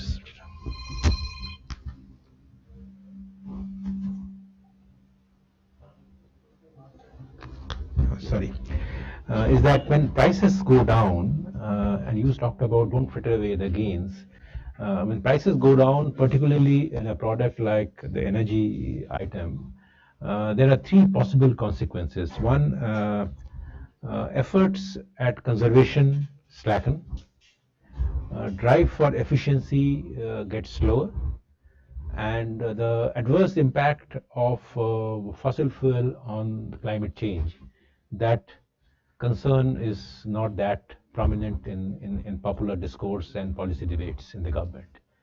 Now, what kind of safeguards you think in a situation, and as all of us we are broadly agreed that energy prices will remain low for the next 2-3 years. So there are dangers. Do you see these are dangers from conservation point of view, efficiency point of view, and the climate change impact point of view? Since we are in a university, let me kind of use a university example Yeah. to make my point. There are two types of students, one who study just before the exam, and there are others who study throughout the semester and then do their exams. Irrespective of what the outcome of the results are, I can guarantee you those who study throughout the semester learn much more than what their CGPA is showing. I think the same analogy needs to apply to conservation, the same energy needs to apply to emission of gases, etc., and we should get at it like a tight leash and ensure that the Bureau of Energy Efficiency, which is doing great things, really continues to do that. And to me, it's more of a social public policy issue rather than a governmental issue, because we are the ones who pay. So I just don't understand. If you let your lights on when they are not required, you're the one who's paying. So why the hell don't you stop doing that waste in your houses, in your offices, in your factories, etc., so that you will save? And that changes a behavior, and I have great faith in the younger generation. And if you see in houses and households, I find it's the younger kids who are pointing it out to their parents, and I'm sure that kind of rubs on when you get to the workplace and to the factories, etc. So that's at one level. At another level, irrespective of where the oil is moving, as I said, we are not floating in oil. With our increase in demand, actually that 20% that we currently produce will actually go down to 15% and 10% going forward. That's at one level. And we have no choice but to depend on coal. And definitely we must work on clean coal technologies. We must look at liquefaction of coal, which is picking up big steam in South Africa, which is a large producer of coal, and that's a much cleaner technology than what we have today. And of course solar and wind. And this thing about that I don't get to use it in the hours that I need it, etc. To me, it's a fallacious logic. Imagine districts of India who do not get power for 18 hours a day. For them, even 5 hours of additional power is good enough, etc., etc. And there are technologies that are coming in. In fact, there is this car company in California which is developing an electric car. My view is, let's throw the car away and just get the battery. So as a country, we must focus on alternate battery technologies, and that's the research that we need to do, so that the power that is produced is stored. So let's at least convince ourselves that the cooking that I'm doing in the day is on solar. If there is any heating required in states like Uttarakhand, that's solar, etc., etc. And then at least we would have crossed the needle to the 50% mark. Let's not crib about the balance 50%, which I will not get here. That's at one level. At another level, while you mentioned about rooftop, I don't think rooftop is a larger solution. Rooftop is more of making a statement. How many people have rooftops today? If you go to Delhi and Bombay, you are in multi-rises. Who shares the rooftop, who does it own, etc., etc. You get into complicated areas. We will have to find spaces to put up these panels, and as technology improves, I'm sure these panels will get more compact, more sophisticated, their efficiencies will move up, because currently we're talking about 20-22% efficiencies. I was sharing with Mr. Pawar that in UPES we are doing a research on how to clean solar panels, because once dust gathers on the solar panels, the efficiency of the panel goes down. And if you have to clean it physically, it's expensive, or if you have to hose it with water, you're wasting water. So we are developing a robotic cleaner, which is like almost like a wiper blade of a car, and somebody can sit in a control room and make the robot jump from panel to panel and clean up the surface and move on to the next panel. Because oftentimes these panels are at different levels, and it's impossible for one robot to kind of cover that through. And those of you who have the time might want to go across to our other campus in Bidoli and see, the product is still in its prototype stage. It's not fully ready, but that's an area that we're focusing on. And I'm sure there are several such things that we want to work on. This thing about assets running for 20 years, I think to me, that's dangerous, because technology will change. If technology changes, making an asset work for 20 years to me is absolutely no use. Make it work for 5 years and you'll have to throw it off. And I'm sure the Israeli research which is happening in solar and the Chinese production capacity will make these panels, which are much more efficient, more new technologies that are going to come in, and therefore work for the 5 years and then think of the next 5 years, because many of the technologies have not yet been invented, and that's going to change. And if India becomes a large market for solar panels, there's no reason why we will not be able to buy those solar panels at prices which are significantly lower. What are your views on subsidizing these panels? Yeah, subsidy is a very dangerous game. And therefore you need to kind of play around and see how and where you want to do or give the subsidy. As I mentioned yesterday as well, we have close to about 900 million Aadhaar cards. We should give it to the balance people, so that all 1.25 billion people have the Aadhaar cards. Link it to the individual and their beneficiary. Because if I'm a household and if you are subsidizing me for education, the money that I'm saving in education I can put in power. Okay, so target your subsidies in areas and sectors which are relevant, because today the most neglected sectors in India are education and healthcare. Subsidize people in those areas in a way which is targeted and is not frittered away.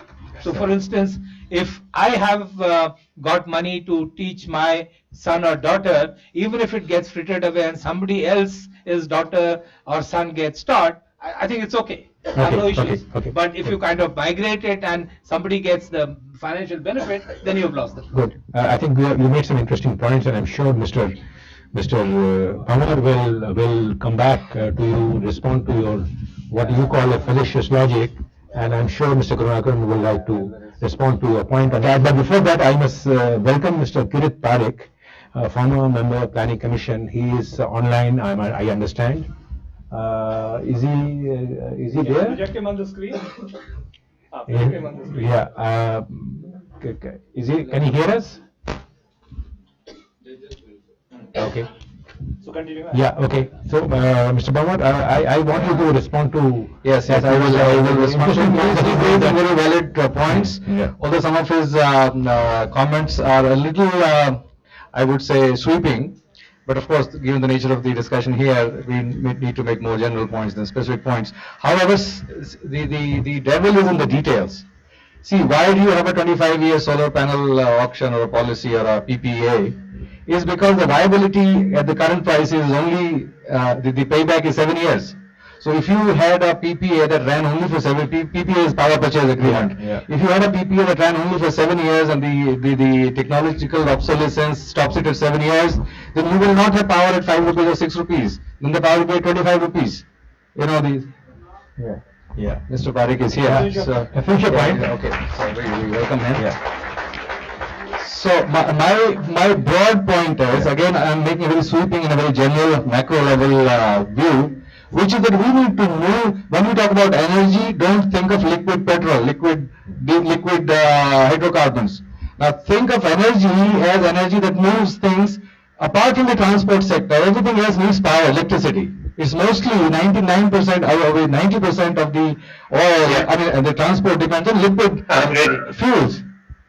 Okay. So if you would find a method of moving the transport sector away from liquid fuels, which namely battery operated stored energy, then and when there are alternative sources of energy, then you reduce your reliance and dependence on fossil fuels, you save climate, you are creating more stable grids, you are creating less polluting technologies, less polluting production systems, manufacturing and so on. So the macro, the 50,000 feet view should be how to take dependence on liquid fuels away to stored energy which come from other sources than fossil fuels. That is where the policy should put their impetus in terms of developing technologies, alternative technologies. I mean, I could go on this. This is a favorite topic of mine, but in a paucity of time, Mr. Parekh is here, so it will be Mr. Parekh, welcome to this session.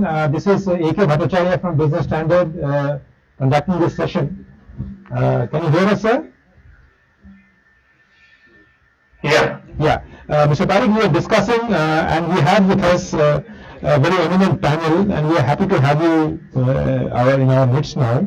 We have Mr. Utpal Ghosh, CEO UPES. We have Mr. Umakant Panwar, who is the Principal Secretary Power, Uttarakhand Government. We have Mr. S.N. Verma, Managing Director of Uttarakhand Jalavidyut Nigam. And we have Mr. Ramesh Karunakaran, Director Criteria Development, CRISIL. We were discussing energy policy vision in the wake of the crude oil price decline that we have seen in the last year and a half. Yeah, I've been listening to it. Yeah, so I just wanted your take on. We were debating, about the need for what kind of measures, what kind of policy vision should this current price direction should dictate. So could you give us your words of wisdom on what kind of energy policy this current price trend should dictate? Yeah, thank you very much. Yeah. First of all, let me apologize. I had to come back last night for an important meeting in the evening and also something this afternoon, but I would like to meeting. But I'm happy to participate through Skype. Yeah. I think we have to look at this low oil price in two ways. One is clearly the fact that, this price is, this has saved us enormous amount of money. As I was saying yesterday, that it really is the reduction in our import bill is almost 2.5% of our GDP, and the government budget perhaps went up. Government stake on it can be almost as large as 100,000 crores. Now, as well as some of the other impact that were also pointed out, that the subsidies are reduced in fertilizer, in LPG, in kerosene, etc., gives added benefit to the government. So clearly, we have to look at it from 2 points of view. Is this a windfall gain that's going to happen only for 2-3 years? Is the oil price going to bounce back? Or if you would think that this is going to be a continued thing, that oil prices will remain like this for another 10-15 years, then we need to have slightly different approach to it. But some things are more common, whether it is going to be a short-term windfall gain or a sort of a persistent long-term gain. First of all, suppose money for going to last for 2-3 years. What is the best way to use this money that we have?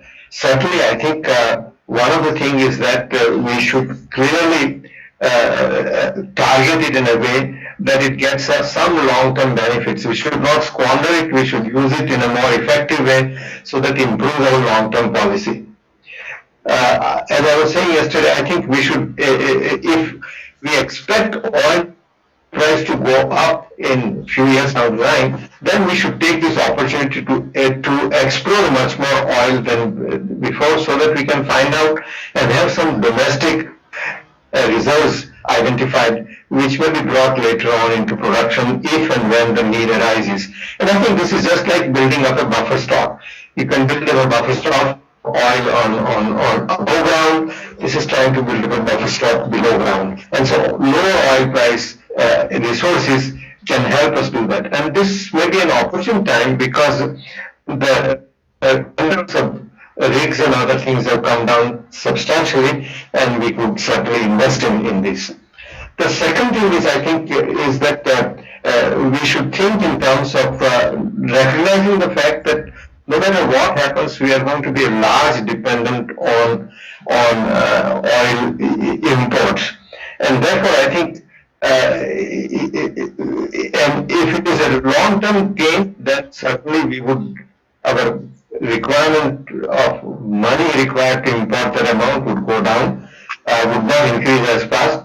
But recognize that our population is growing, it's becoming richer, that we have, people are buying more and more cars, and therefore our consumption for petroleum products is going to go up. And we need to think in two ways, what should we do? I believe that we have to find ways in which our consumption of energy goes down, particularly oil goes down. We must make the cars much more efficient. We should think in terms of electric vehicles, and we should think in terms of substituting oil by other options. And one of the major user of oil, of course, is transport sector, and there I think using the electric vehicles as a substitute is certainly something that we will have to do in the long run from the climate change viewpoint in any case.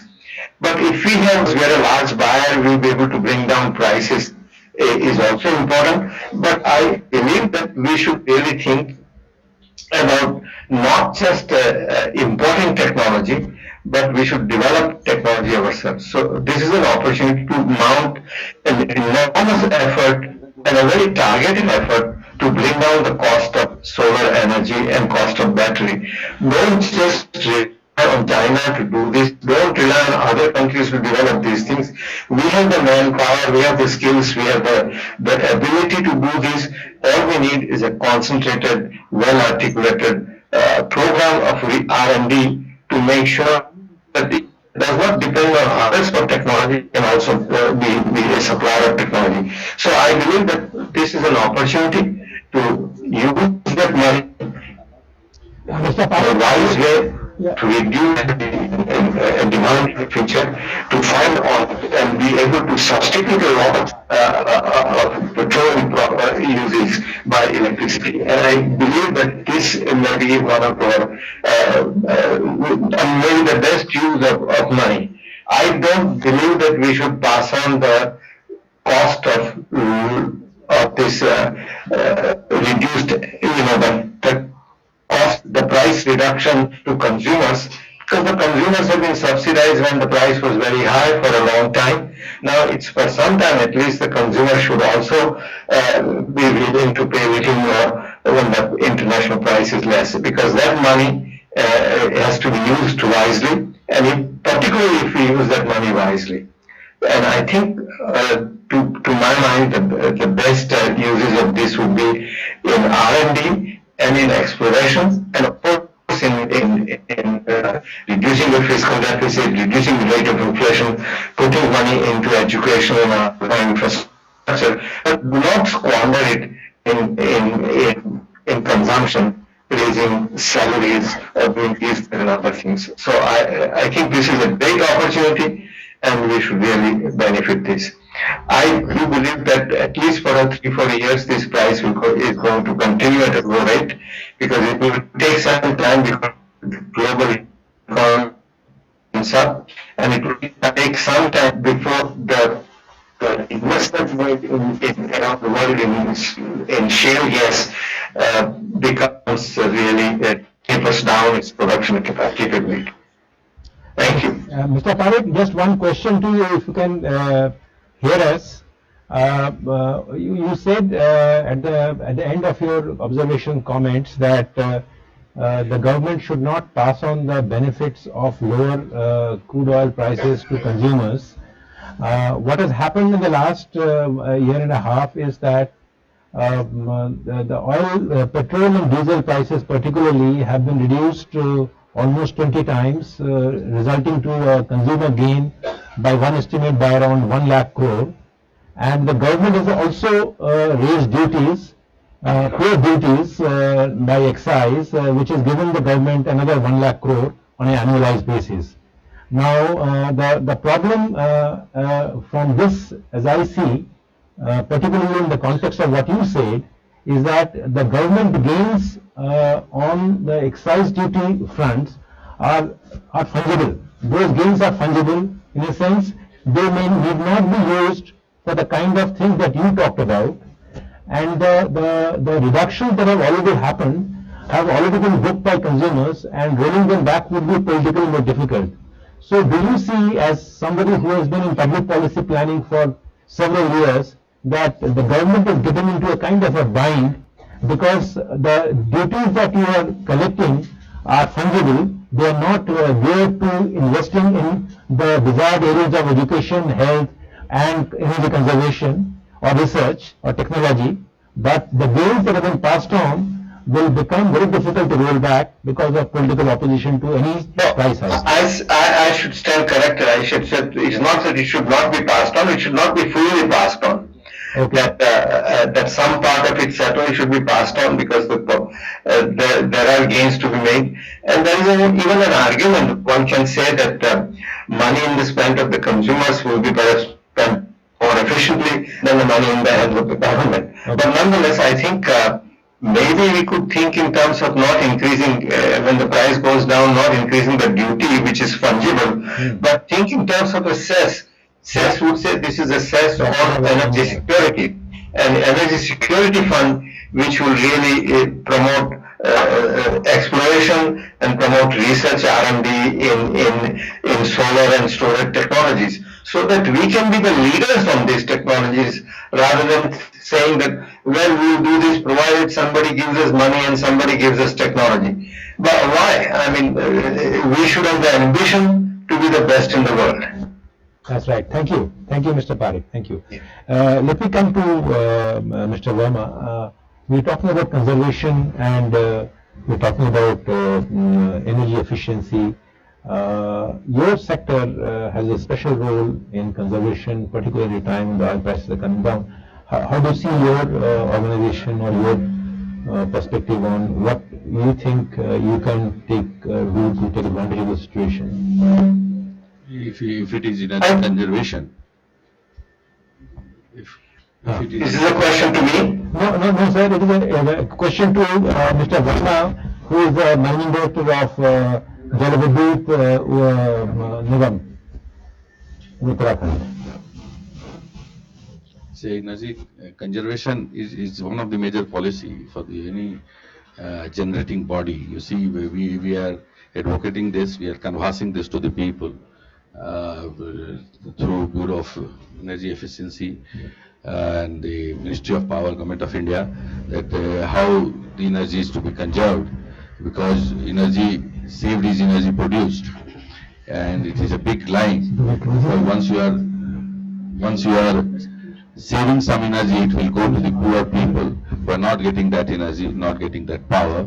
So this is one of the very catchy line that you must take to the heart of yours, that in future you will have to conserve that energy. You don't have to waste it. You have to see that it is optimized way it is being used, so that the such power, such saving of the energy should go to the needed people. Okay. Mr. Karunakaran, you wanted to respond to some of the points Yeah, I think Mr. Ghosh raised. rightly And- responded. Yeah. If you have an solar technology, I mean solar panels for 5 years, the cost of it will go to 25 rupees and it will become unviable. So when you have to have a solar asset for 20 years, if only then the prices will be at 5 rupees or even or 6 rupees. The second point is the rooftop solar application. Yes, solar rooftop applications have not picked up. That is because today electricity is one of the highly subsidized for the residential users. So you get electricity at 5 or 6 rupees even for the, I mean, if you cross certain slabs. But this is not the case in US or in Europe, where electricity is not subsidized. That is why we do not have an incentive to put rooftop applications. So why not remove the subsidy for, I mean, rich residential households? Then they will automatically start shifting to solar. I mean, that's something the government can think, and automatically I think rooftop applications will definitely do. And I've seen a lot of commercial establishments looking for putting, for example, like malls. They are very keen on putting solar applications on the rooftop. I think it will happen only if the electricity is not subsidized to these kind of users. Okay. Can I make a small appeal? Sure. UPES, just give Yeah, me sure. Before we close. So Mr. Ghosh is here and taking advantage of the availability of students here. Why doesn't UPES, consider this undertaking serious research on storage? I have seen a factory in Gurgaon, which is the size of twice, maybe 3 times the size of this hall, and with maybe 200 people in it, which runs entirely on stored electricity, runs on battery completely. They have solar, they have other sources of energy, they store their energy and they run on battery completely. And they run more efficiently than being directly connected to the grid. So why doesn't UPS make, and of course there are the government of India in their startup fund, in their technology fund, in the Solar Alliance, lots of sources of money are available, funding are available for you to kickstart that serious research on storage in the next 1 or 2 years. Well, just to say that, just to add to your point, there are institutes in Delhi, like I know the Asian Institute of Transport Development, actually store power and feed into the grid. And make money. Let me just give you another example. This Tesla car that Mr. Ghosh is referring to in California, they've developed a called Model X. This is the fastest, safest, most efficient SUV on the planet. And there was this inaugural, the unveiling of it last week or something. Now, that car, that is one, it's a big car. It can take 7 people. It's like a normal SUV. Mahindra X500 or something like that. It's called Tesla Model X. Now the battery, the heaviest part in the car is of course the battery. Now the battery, and it can take you 250 miles on a single charge. 250 miles, roughly 400 kilometers on a single charge. Now the torque produced by the battery allows the vehicle to reach from 0 to 60 miles an hour in 3 seconds. Imagine the efficient and the dynamic, energy dynamic, that the electronics that they've researched and have developed. So why can we not buy or somehow get that kind of technology if the national policy, if Mr. Modi goes intensively like a pointed arrow only after batteries, like he's done for Solar Alliance, if we make it a national priority to invent, to bring research in storage, then all my hydropower projects, which have to be back down in the night, or when the off-peak hours, all my solar. As we say that all good things come to an end, I think this session is also come to an end, and it will be a difficult task to summarize what we discussed. But let me still venture. I think broad consensus was on the following points. Number one, I think all of us agreed, including Mr.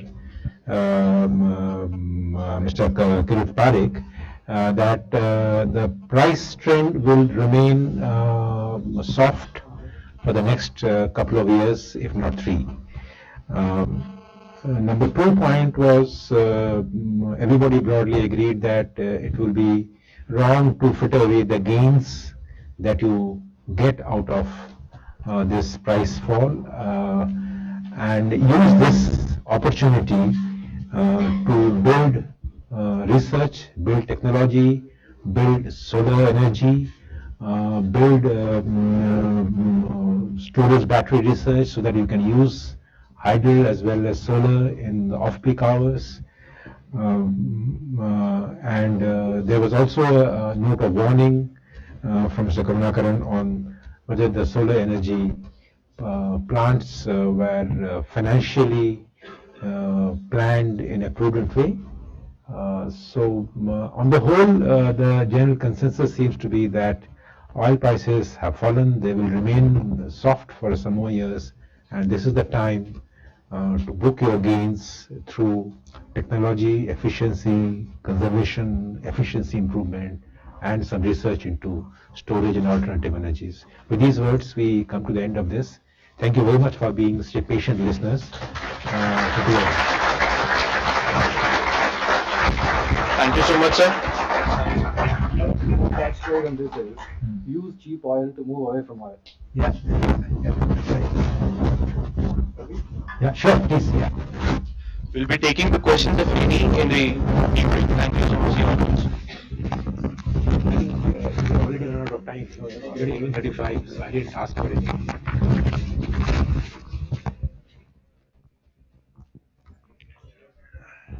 Yeah, thank you.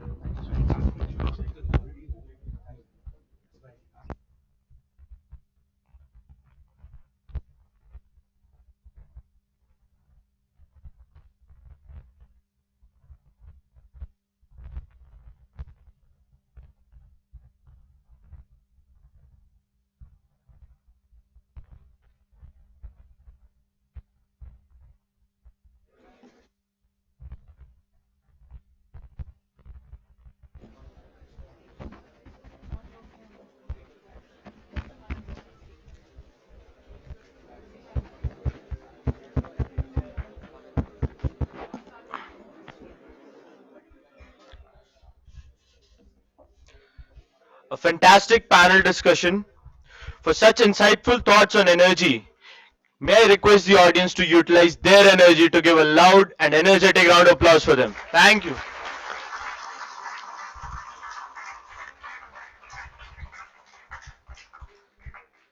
Now may I request Dr. Tarun Dhingra to please present a memento to Mr. Ashok Bhattacharya.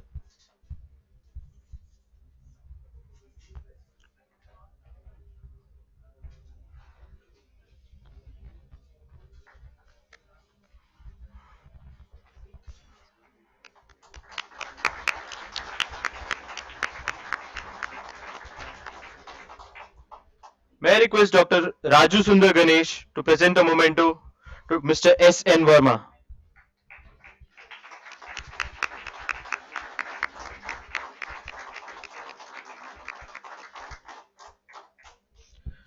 May I request Dr. Anirban Sen Gupta to present a memento to Mr. Umakant Pawar.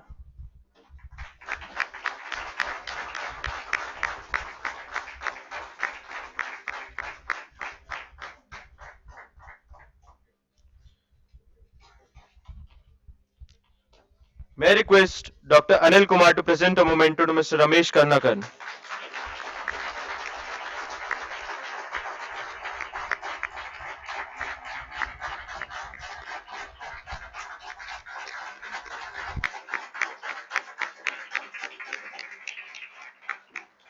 May I request Dr. S.P.S. Narang to present a memento to Mr. Utpal Ghosh.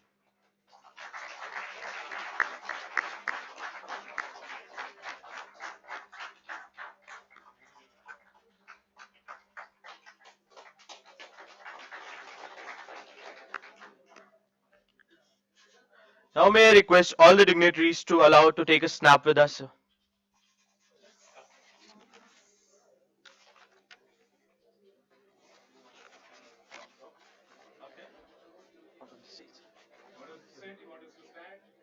We can take a snap. Okay. The panel discussion.